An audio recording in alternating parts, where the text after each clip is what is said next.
आरोही नानाजी को सांस लेता ना देख सदमे में आ जाती हैं। तभी डॉक्टर वहां आ जाते हैं। वो उन्हें देखकर कहते हैं, रघुवीर जी अब इस दुनिया में नहीं रहे। तब तक आरोही के मामा मामी और रावी सब वहां आ जाते हैं। डॉक्टर की बात सुन वो लोग भी रोने लगते हैं, मानो उन्हें इस बात का बहुत दुख हुआ हो।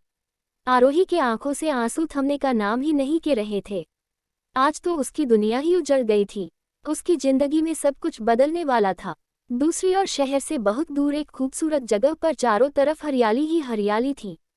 शहर की भाग दौड़ से बहुत अलग और खूबसूरत सी जगह। उसके बीच एक महल जैसा घर था। एक चमचमाती कार विला के बगीचे के बीच में बनी सड़क से विला की ओर आ रही थी। सिक्योरिटी गार्ड ने तुरंत ही उन्हें पहचान कर ग्रिड किया। विला के एंट्रेंस पर रहे गार्ड्स में से एक जल्दी से अंदर चला गया। विजय अंदर हॉल में बैठकर आरव का कुछ काम कर रहा होता है।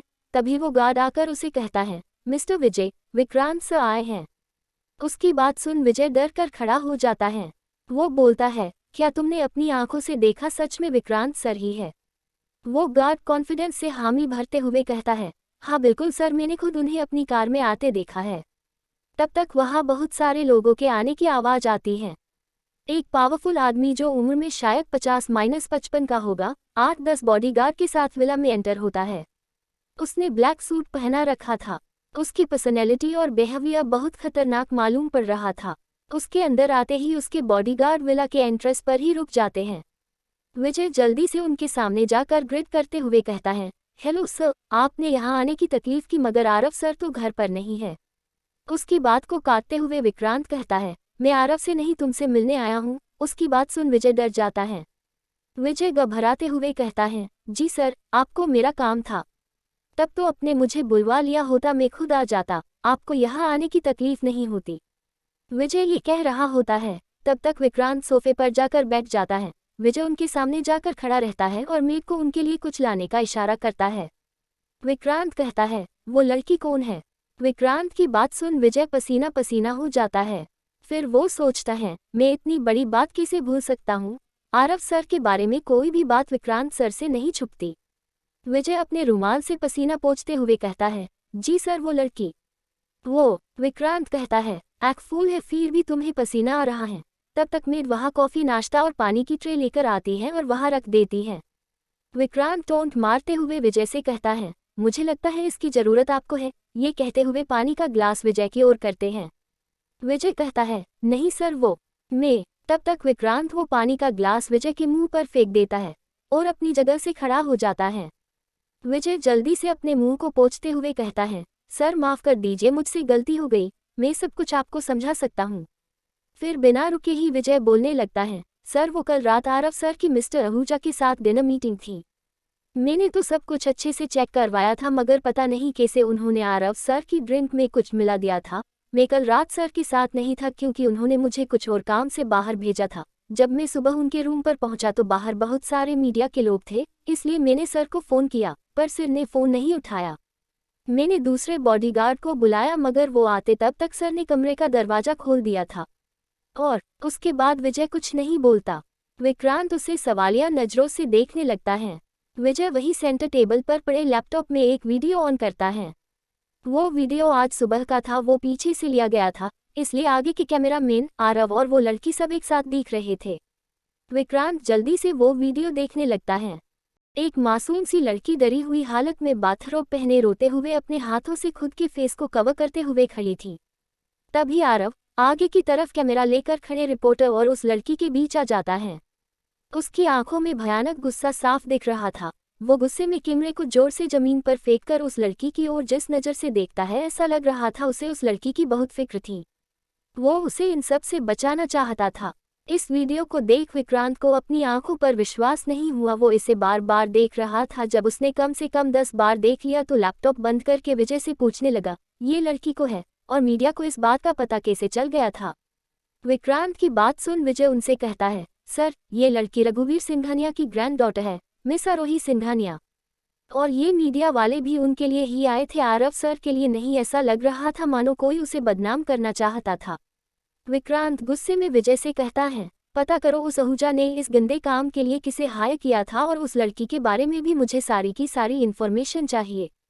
विजय जल्दी से कहता है, जी सर, मैं यही पता करने की कोशिश कर रहा हूँ। विक्रांत वहां से जाने लगता है और जाते जाते फिर से विजय से कहता है, मैंने तुम्हें आरव का अच्छे से ख्याल रखने को बोला है। मैं आरव के लिए कोई लापरवाही बर्दाश्त नहीं करूंगा। अगली बार ऐसी गलती नहीं होनी चाहिए, वरना तुम तो मुझे जानते ही हो। विक्रांत की धमकी को सुन विजय बहुत डर जाता है और उसे कहता है, जी सर, अगली बार कोई गलती नहीं होगी। शाम हो चुकी थी। आरोही अपने कमरे में बैठकर रो रही थी। उसकी आंखों से निकलते आंसू चेहरे से होते हुए उसके कपड़ों पर गिर रहे थे, मगर आरोही के मुंह से जरा सी भी आवाज नहीं निकल रही थी। सिंघानिया मेंशन में सन्नाटा छाया हुआ था।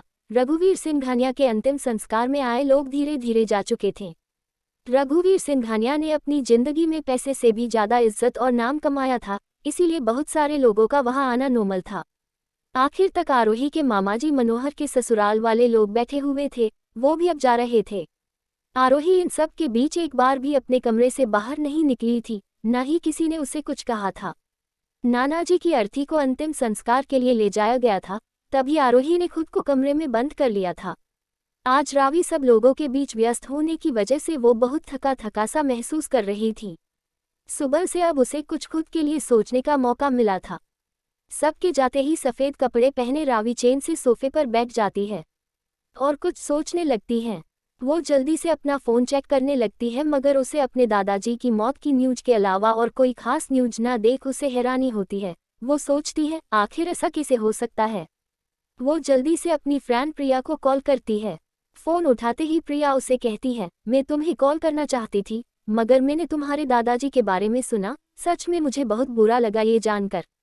रावी उसे काटते हुए कहती है, हाँ ठीक है, मगर मुझे ये बताओ कि आरोही के बारे में कहीं भी न्यूज़ कैसे नहीं आई। रावी की बात सुन प्रिया कहती है, मैं यही बताने के लिए तुम्हें कॉल करने वाली थी। मैंने कई रिपोर्टर्स को तुमने कहा था उस होटल रूम पर भेजा था। तुमने कहा था वैसी ही न्यूज़ हमें मिल भी जाती, मगर आरोही जिस आदमी के साथ थी वो बहुत ही पावरफुल था। उसके बॉडीगार्ड ने सारे रिपोर्टर्स को भगा दिया और कैमरे भी छीन लिए। प्रिया की बात सुन रावी गुस्से से पागल हो जाती है। उसने आरोही को बर्बाद करने के लिए कितनी मेहनत की थी, मगर सारी मेहनत पर पानी फिर चुका था। वो जल्दी से फ़ोन काट देती है। वो कुछ सोचने लगती है, फिर थोड़ी ही दूर खड़े अपने मम्मी पापा के पास जाती है। रावी उन लोगों के पास जाकर कहती है, मम्मी पापा, आप लोगों को पता है ना, आरोही कल रात बिना बताए विहान की पार्टी से कहीं चली गई थी। हमने उसे बहुत ढूंढा पर वो कहीं नहीं मिली, फिर पूरी रात घर नहीं आई थी। रावी की बात सुन मनोहर हैरानी से कहते हैं, ये क्या कह रही हो तुम। तभी रावी की मोम भी हामी भरते हुए कहती है, हाँ, आरोही कल पूरी रात घर नहीं आई थी। मैं सुबह आपको बताने ही वाली थी, मगर ये सब कुछ हो गया, इसमें ये बात रह ही गई। रावी तभी बोल पड़ती है, आपको पता है अभी मुझे प्रिया का कॉल आया था, वो जिसके पापा की न्यूज एजेंसी है। उसने कहा कि उन लोगों को कहीं से न्यूज मिली थी कि आरोही किसी आदमी के साथ होटल में रात को रुकी थी। उनके रिपोर्टर्स भी वहां गए थे, मगर उस आदमी के बॉडीगार्ड ने उनके कैमरे छीनकर वहां से भगा दिया। अपनी बेटी की बात सुन मनोहर गुस्से से आग बबूला हो जाते हैं।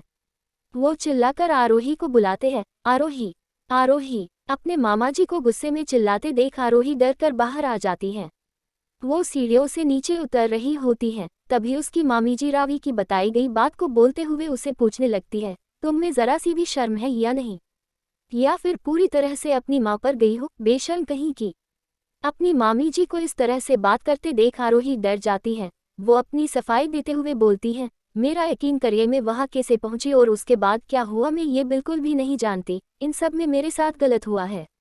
आरोही की बात सुन टोंट मारते हुए रावी कहती है, तुम्हारे साथ गलत हुआ है क्या? उसने तुम्हारे साथ जबरदस्ती की थी? अगर ऐसा है तो चलो पुलिस स्टेशन, हम इसकी कंप्लेन करते हैं। रावी की बात सुन उसके पापा डांटते हुए कहते हैं, कोई ज़रूरत नहीं है, अगर इसकी भनक भी लोगों को हुई तो जानती भी हो कितनी बदनामी होगी हमारी। तभी रावी की मोम बीच में बोल पड़ती है, हाँ, अभी तक इसकी माँ की करतूतों ने हमारा पीछा नहीं छोड़ा। उस समय में भी हमरा बाहर निकाला मुश्किल हो गया था। जहाँ भी जाते पीछे से लोग हमारी ही बातें करते। और ये नाजायज़ लड़की, क्या ऐसा लगता है कि इसके साथ कुछ गलत हो सकता है? ये खुद ही गई होगी अपना मुंह काला करवाने। कम से कम एक बार अपने नानाजी की बची कुची इज्जत के बारे में सोच लेती। अपनी ही फैमिली को इस तरह से खुद को बेइज्जत करते देख आरोही बुरी तरह से टूट जाती है। वो वहीं जमीन पर बैठकर रोने लगती हैं। उसके मामाजी उसकी कोई बात नहीं मानते और उस पर चिल्लाते हुए कहते हैं, आज के बाद अगर मेरी मंजूरी के बिना इस घर की चौखट को पार करके गई तो मुझसे बुरा कोई नहीं होगा। आरोही वहां से उठकर दौड़कर अपने कमरे में चली जाती है। हर कोई उससे नाराज था। ऐसे ही 5 दिन निकल जाते हैं। आरोही अभी तक अपने कमरे से बाहर नहीं आई थी। एक दिन सुबह आरोही को अपनी फ्रेंड रिया का कॉल आता है। वो कहती है, आरोही कैसी हो अब तुम? आरोही कहती है, ठीक हूँ, बोलो ना, तूने आज सुबह सुबह कॉल किया। रिया कहती है, आरोही मेरिट आ चुका, तुम हम सब से आगे हो और तुम्हें मास्टरी के लिए अपने ड्रीम कॉलेज में एडमिशन भी मिल चुका है। आरोही उसे बिना कुछ कहे ही कॉल काट देती है। आरोही ने अपनी लाइफ में बहुत सारे सपने देखे थे। वो अपनी लाइफ में बहुत कुछ करना चाहती थी। उसके नानाजी भी उसे कामयाब होता देखना चाहते थे, इसीलिए वो उन्हें हर चीज़ में सपोर्ट करते थे। पर अब नानाजी इस दुनिया में नहीं रहे। क्या आरोही अपने सपनों को पूरा कर पाएगी या फिर और कोई मुसीबत आने वाली है आरोही की जिंदगी में? जानने के लिए सुनते रहिए दीवानगी तेरे इश्क की। आरोही कुछ सोचते हुए अपने कमरे से बाहर आती है। वो देखती है कि उसके मामा मामी और रावी नाश्ता कर रहे थे। वो नीचे उतरकर उन लोगों के पास आ जाती है। वो दूर से ही देख रही थी कि वो लोग बहुत खुश दिख रहे थे। अभी तक किसी का ध्यान उस पर नहीं था। वो लोग अपनी बातों में मशगूल थे। रावी कह रही होती है, मैंने सोचा भी नहीं था कि मुझे शहर के टॉप मबा कॉलेज में एडमिशन मिल जाएगा। मैं बता नहीं सकती मैं कितनी खुश हूँ। अपनी बेटी की बात सुन उसके पापा मनोहर कहते हैं, पर मुझे पता था मेरी बेटी के लिए कोई भी बात मुश्किल नहीं होगी। तभी आरोही पर रावी का ध्यान चला जाता है। वो सोचने लगती है, इतना अच्छा दिन है, कहीं ये सुबह सुबह ही मूड खराब ना कर दे। वो जानती थी कि उसे वहाँ एडमिशन बहुत मुश्किल से सबसे पीछे मिला है, मगर आरोही का रैंक तो उससे कहीं ज़्यादा अच्छा था और उसे अपनी क्लास में से सबसे पहले सीट अलॉट हुई थी। ये सोचकर वो दुखी हो जाती है। आरोही को वहाँ आया देख सभी उसकी ओर देखने लगते हैं। आरोही अपने मामाजी के पास जाकर कहती है, मामाजी मुझे भी उसी कॉलेज में एडमिशन मिल चुका है। मैं भी वहाँ आगे अपनी पढ़ाई करना चाहती हूँ, पर एडमिशन कंफर्म करवाने के लिए मुझे ट्यूशन फीस पे करनी होगी, तो क्या आप? आरोही को बीच में ही काटते हुए मनोहर अपनी जगह से उठ जाते हैं और आरोही को तेज आवाज में कहते हैं, तुम्हें पता भी है उस कॉलेज की फीस कितनी ज़्यादा है? आरोही अपने मामा जी को तुरंत ही कहती है, मगर रावी भी तो उसी कॉलेज में पढ़ाई करने वाली है।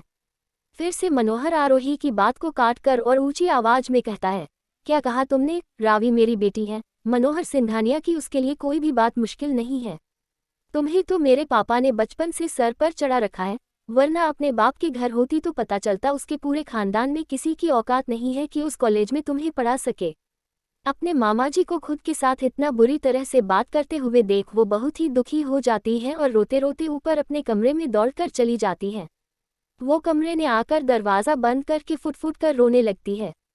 वो रोते रोते अपने नानाजी की तस्वीर अपने हाथ में लेकर बोलने लगती है, नानाजी क्यों चले गए मुझे इस तरह से छोड़कर? वो रोते हुए ही अपने बैग को लगकर जमीन पर बैठ जाती है। आरोही को ऐसे रोता हुआ जाता देख रावी अंदर से बहुत खुश हो जाती है। वो सोचती है अब आरोही कभी उसके रास्ते में नहीं आएगी। मनोहर भी नाश्ता ऐसे ही छोड़ ऑफिस के लिए चले जाते हैं।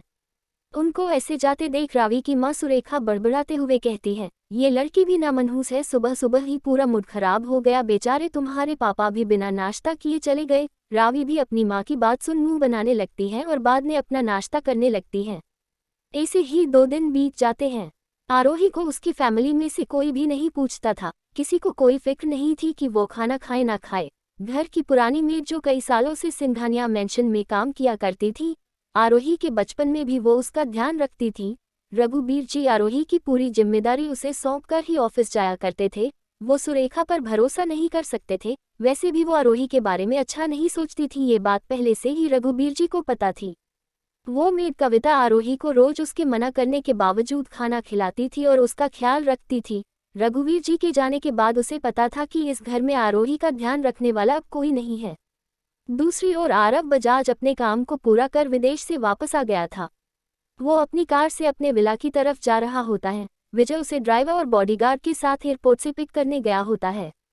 आरव की कार विला के एंट्रेंस के थोड़े दूर ही खड़ी होती है। एक गार्ड कार का डोर खोलता है। आरव स्टाइल से कार से बाहर आकर अपने घर में एंटर होता है।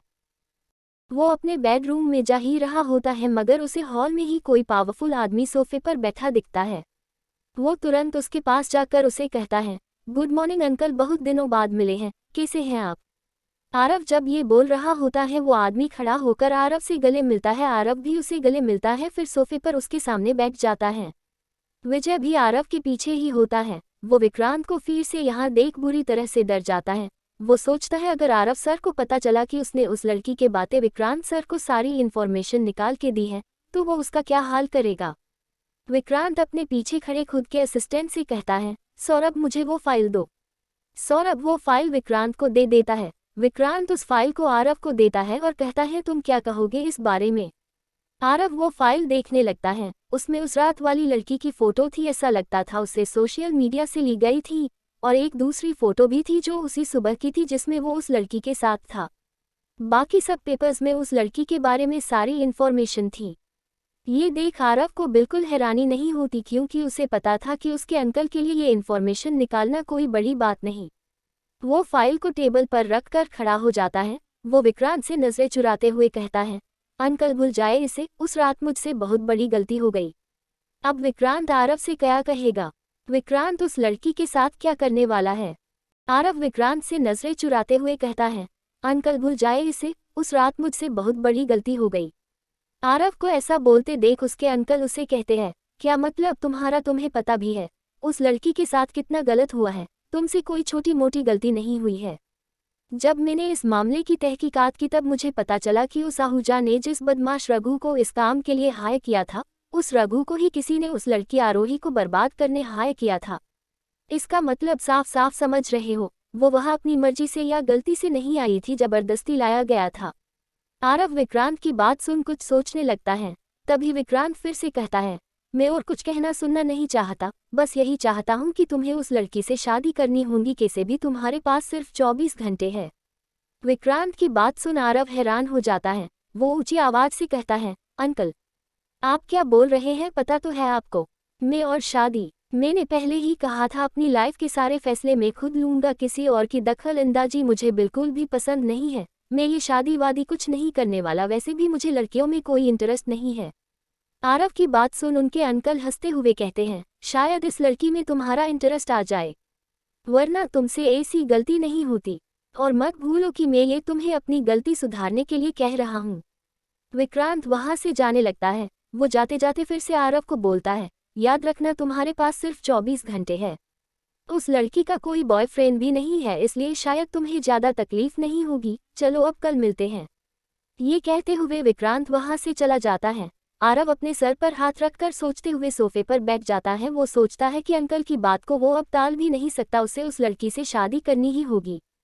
फिर वो अपने सामने पड़ी फाइल में दिख रही उस फोटो को उठाता है। वो लड़की कितनी खूबसूरत थी, उसके सामने आरव की एक भी नहीं चली। वो खुद को रोक ही नहीं पाया था। तब वो नशे में थी, पर पता नहीं अब वो उसके बारे में क्या सोच रही होगी। उस दिन सुबह तो वो कितने गुस्से से खुद की तरफ देख रही थी। उसकी वो गुस्सैल नजरें जब भी आरव सोचता बुरी तरह से गिल्टी फील करने लगता था। तभी विजय आरव से कहता है, तो चले सर। आरव सवालिया नजरों से कहता है, कहा। विजय कहता है, उस लड़की को ढूंढने। आरव गुस्से से विजय की ओर देखने लगता है। आरव कहता है, पहले कंपनी के लॉयर से बोलकर मैरिज के डॉक्यूमेंट रेडी करो। विजय हामी भरते हुए किसी को कॉल करने लगता है। आरव फ्रेश होने के लिए ऊपर अपने बेडरूम में चला जाता है। दूसरी ओर आरोही के घर उसकी फ्रेंड रिया आती है। आज एडमिशन कंफर्म करवाने के लिए लास्ट दिन था। वो इसी बात के लिए आरोही से बात करना चाहती थी। वो आते ही सामने रावी को देखती है। आरोही की फ्रेंड होने के कारण रावी से उसकी ज्यादा बनती नहीं थी। वो अक्सर यहाँ आती थी मगर रावी से ज्यादा नहीं बोलती थी। आज भी वो रावी से सिर्फ हाय बोलकर आरोही से मिलने चली जाती है। वो आरोही के पास जाकर आरोही से कहती है, आरोही। आरोही उसे देख बहुत खुश हो जाती है। वो बहुत दिनों बाद अपनी खास दोस्त से मिल रही होती है। रिया आरोही से कहती है, मुझे तुमसे कुछ जरूरी बात करनी है। आरोही कहती है, मुझे भी तुमसे बहुत जरूरी बात करनी है, पर यहाँ नहीं, पर इसके लिए मामाजी की परमिशन लेनी होगी। क्या तुम मेरी मदद करोगी? आरोही की बात सुन रिया को ज्यादा हैरानी नहीं होती क्योंकि वो पहले से जानती थी उसके नानाजी के अलावा उसे कोई पसंद नहीं करता है। वो आरोही के सामने हाथ लंबा कर उसे कहती है, तो फिर चलो मेरे साथ। आरोही बिना कुछ कहे उसके हाथ को पकड़ उसके साथ चली जाती है। नीचे आकर रिया न्यूज़पेपर पढ़ रहे आरोही के मामाजी से कहती है, अंकल मैं आरोही से कई दिनों से नहीं मिली और वैसे भी आरोही कई दिनों से घर से बाहर नहीं निकली, क्या मैं उसे अपने साथ ले जाऊं? रिया की बात सुन मनोहर उसे मना नहीं कर पाते क्योंकि रिया के पापा के साथ उसके अच्छे बिजनेस रिलेशन थे और वो उनकी फैमिली के सामने अपनी इमेज खराब नहीं कर सकते थे। ये सोचकर वो बोलते हैं, हाँ बिल्कुल क्यों नहीं, इससे आरोही को भी अच्छा लगेगा। रिया खुश होते हुए आरोही को वहां से ले जाती है। वो दोनों एक कैफे में कॉफी पीते पीते बात करते हैं। रिया कहती है, आरोही आज फीस पे करने का लास्ट दिन है, तुमने अभी तक एडमिशन कंफर्म क्यों नहीं किया? अगर तुमने कुछ नहीं किया तो एडमिशन कैंसिल हो जाएगा। उसकी बात सुन आरोही कहती है, मैं जानती हूँ पर मामा जी ने फीस देने के लिए मना कर दिया। आरोही की बात सुन रिया हैरानी से खड़ी होकर जोर से बोलती है, क्या? आसपास के सारे लोग उन दोनों को ही देखने लगते हैं। आरोही रिया का हाथ पकड़ नीचे बिठा देती है। फिर वो धीरे से कहती है, शांत हो जाओ, ये क्या कर रही हो? रिया कहती है, पर वो ऐसा कैसे कर सकते हैं? अब तुम क्या करोगी? तुम कहो तो मैं अपने पापा से बात करूँ, वो जरूर मना नहीं करेंगे।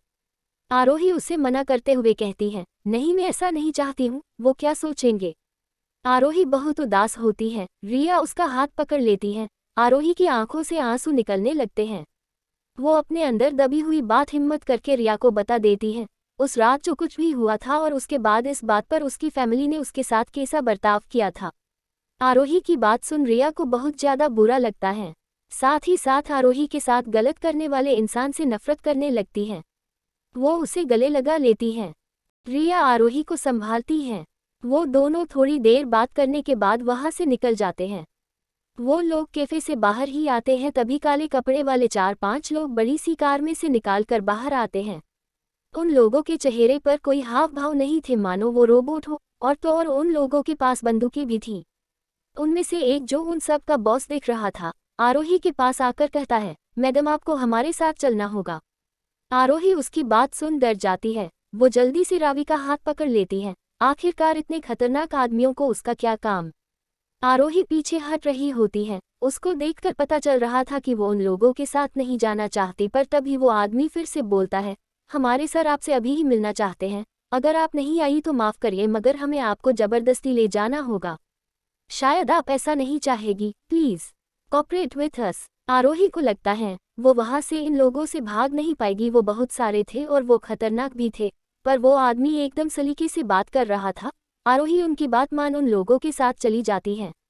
रिया उसे रोकने की कोशिश करती है, मगर आरोही उसे समझाते हुए कहती है, चिंता मत करो, मुझे कुछ नहीं होगा, मैं बहुत जल्द वापस आ जाऊंगी। आरोही ये कहकर उन लोगों के साथ कार में बैठ जाती है। रिया वहीं पर ये सब कुछ देख रही होती है। आरोही हिम्मत करके आ तो जाती है, मगर अब उसे बहुत डर लग रहा था।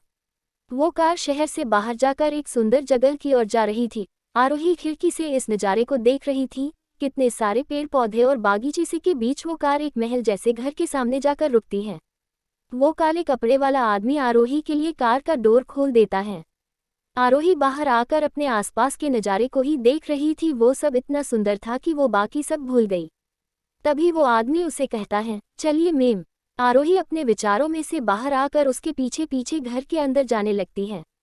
जैसे ही आरोही घर के अंदर जाती है, आलीशान इंटीरियर को देखकर हैरान ही रह जाती है। वो बस उसे देखती ही रह जाती है, पर जैसे ही उसकी नज़र बड़े से हॉल में सोफे पर बैठे आदमी पर जाती है, उसके फेस पर घिन और नफरत के हाव भाव आ जाते हैं। वो काले कपड़े वाले लोग आरोही को उस हैंडसम और खड़ूस जैसे दिखने वाले आदमी के पास ले जाते हैं। वो आरव बजाज था। आरव अपनी जगह से खड़ा होकर आरोही को यहाँ लाने वाले उस आदमी से कहता है, अंगद तुम अब जा सकते हो। अंगद आरव के सामने थोड़ा झुककर वहां से अपने आदमियों के साथ चला जाता है। उस वक्त वहां सिर्फ आरव और आरोही ही होते हैं। आरोही गुस्से से ऊंची आवाज में कहती है, तुम्हारी मुझे यहाँ लाने की हिम्मत कैसे हुए? आरव आरोही के सामने जाकर थोड़ा हंसकर उसे कहता है, तुम्हें पता भी तुम किससे बात कर रही हो? आरव बजाज नाम है मेरा, अपनी आवाज को थोड़ा नीचे करके बात करो। ये कहते कहते आरव की हंसी गुस्से में बदल जाती है। आरोही उसका नाम सुन हैरान ही जाती है। उसे यकीन नहीं होता कि वो अभी जिसके सामने खड़ी है, वो आदमी the most powerful Aarav Bajaj है। उसके सामने खड़ा वो आदमी, इस देश में पावर, रुतबे और पैसे में उसका कोई मुकाबला नहीं। उसका मुंह खुला का खुला रह जाता है। वो सिर्फ उसे उसके नाम से ही जानती थी। लोगों और मीडिया से उसके बारे में बहुत कुछ सुना था, मगर उसे कभी किसी फोटो में भी नहीं देखा। उसके बारे में जितना सुना था, वो उससे कहीं ज़्यादा हैंडसम और कोल्ड नेचर का था। वो ये सब सोच रही होती है, तभी उसे उस रात वाली बात याद आती है। आरोही के हाव भाव हैरानी से बदलकर फिर से गुस्से वाले हो जाते हैं। आरव उसे अपने सेंस में लाते हुए कुछ पेपर्स आरोही के हाथ में थमा देता है। अपने हाथ में कुछ महसूस होते हुए वो उसे देखने लगती है। वो तो आरव और आरोही के मैरिज के डॉक्यूमेंट थे। आरव पेन लिए अपना हाथ बढ़ाए उसे कहता है, उस पर साइन करो। इस बात को सुन आरोही शॉक हो जाती है। वो हैरानी से पूछती है, क्या? आरव फिर से बोलता है, मैंने कहा इस पेपर्स पर साइन करो। देखो मैं जो कह रहा हूँ चुपचाप से करो, मुझे गुस्सा दिलाने की कोशिश मत करो। आरोही कहती है, पर तुम ऐसा क्यों चाहते हो? तुम्हें तो कोई भी मिल सकता है, फिर मैं क्यों? और तुम्हें क्या लगता है तुम ऐसे ही मुझे कहोगे और मैं मान लूंगी? मैं कभी नहीं मानूंगी। तुमने जो मेरे साथ किया उसे मैं कभी नहीं भूल सकती। नफरत है मुझे तुमसे। ये कहते कहते आरोही की आवाज़ तेज और ऊंची हो जाती है। आरोही की बात सुन आरव का हाथ पेन के साथ ऐसे हवा में ही रह जाता है। वो अपने गुस्से को कंट्रोल करते हुए आरोही से कहता है, देखो मैंने जो उस रात किया वो जानबूझकर नहीं किया, मुझसे जो भी हुआ गलती से हुआ। मैं अपनी गलती सुधारना चाहता हूँ, बस इसीलिए। आरव बजाज को कभी किसी बात के लिए इतना गिल्टी फील नहीं हुआ, तो तुम्हें मेरी बात मान लेनी चाहिए। आरोही उसकी बात को इग्नोर करते हुए अपने हाथ बांधकर उसकी ओर न देखते हुए वो इधर उधर देखने लगती है, मानो उसने कुछ सुना ही नहीं। ये देख आरव अपने पास से बंदूक निकालकर आरोही के सर पर रखकर उसे चिल्लाते हुए कहता है, मैं तुमसे कुछ कह रहा हूँ। आरव बजाज को इग्नोर करने की हिम्मत आज तक किसी ने नहीं की। आरोही आरव का ये रूप देख डर जाती है, मगर वो अपनी बात से पीछे नहीं हटना चाहती थी, और वैसे भी अब उसे अपनी जान की नहीं पड़ी थी। दीवानगी तेरे इश्क की सुनने के लिए चैनल को सब्सक्राइब करें।